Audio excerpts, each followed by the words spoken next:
What do you feel are the most exciting developments in intelligent vehicle technology in the last 5 years?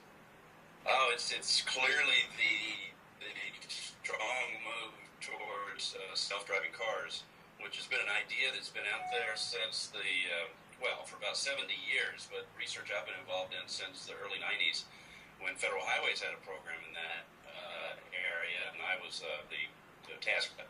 But what's happened since then has been crash avoidance systems coming along. They're based on radar cameras, etc. Came on strong. They're in more and more types of cars, mid-range cars, even base model cars. And that's the technology platform for self-driving cars. And now it's become competitively relevant. So the car companies are, fighting each other to see who can be first with the next feature. Alongside that is the vehicle-to-vehicle, vehicle infrastructure communications movement, activity, regulatory activity on the federal level, some deployment activity on the state level. And even though the automated cars don't require that to operate, it'll be very useful to them when that technology is available. And in particular, in an automated car, you get a personal benefit, you get the convenience, but for traffic to flow better, for there to be a coherent flow and information exchange between traffic signals and cars, you need the V2V, V2I technology to blend with the automated vehicle technology. Do you think V2I is going to happen? Is that going to be a reality? Do you think it's going to happen soon? I think it will be rather fragmented, unless Federal Highways takes a very, very strong push, to move money from their level down to the states and cities. But the public sector just doesn't move very fast, particularly at the city level. Not in new technology. They move fast on what their top priorities are, such as potholes and basic maintenance. What do you think V2I is going to do to how we manage traffic in the United States?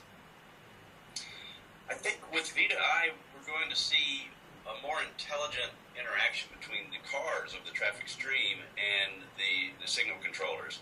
That means, for instance, at startup, we all know it's a very inefficient process as individual cars start up out of from a red to green cycle. With automated vehicles plus data coming from that signal, we can improve that. Plus, at a network level, improve the interactions of vehicles as they flow through that area. And very important to the car manufacturers is the idea of eco-driving. So my car has some knowledge of the signal phase and timing, maybe several intersections ahead, and can provide an advisory speed to the driver so that they ideally don't have to stop. They flow through the intersection, all traffic flows better. So how do you define driverless vehicles, autonomous vehicle, self-driving cars? So there are many terms out there: automated car, autonomous vehicle, self-driving car. In the professional circles, we talk about an automated vehicle. That's the most basic function, which simply takes over the job that I had been doing to drive the vehicle. If I'm using V2V and V2I, then it's a cooperative autonomous vehicle, cooperative automated vehicle. So when do you think this autonomous vehicle will be in the mass market? Car companies have said within 3 years there will be, for instance, GM has said there will be the Super Cruise system, which does full hands-off, feet-off operation. Your job as a driver is to monitor that, but it's nevertheless taking care of that for you. And when you get to the next stage, where you can take your eyes off the road and read, do email, that's coming by 2020. Several car makers have announced that. So what are your thoughts about this Google car with no steering wheel and no pedals? You think that is the future, or is that happening right now? Well, we're seeing two streams of activity in the industry. One is the incremental nature of things that's being driven by the car industry, building on crash avoidance systems to offer semi-self-driving vehicles now, actually, and moving on to what will be called highly automated vehicles, where I can take my eyes off the road for minutes at a time as long as I'm available to take over. And then there's the shared mobility approach. It's also called car as a service. You simply call up a car the way you would call an Uber vehicle or a Lyft vehicle now. The only change is there's no driver there. The car comes to you empty. You get in, it takes you where you want to go, and then it drives away empty. So in that case, that's where the Google idea applies of no steering wheel, no controls. just maybe a stop-and-go button. So what infrastructure developments would best serve the intelligent vehicle?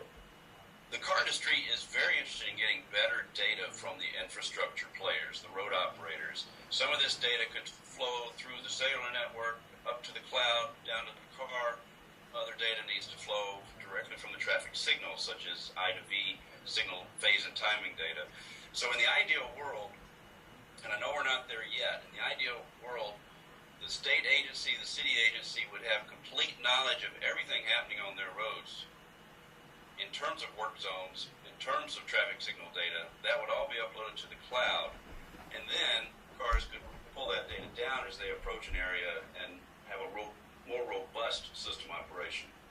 I think you've answered all my questions. Hey, cool. So, okay.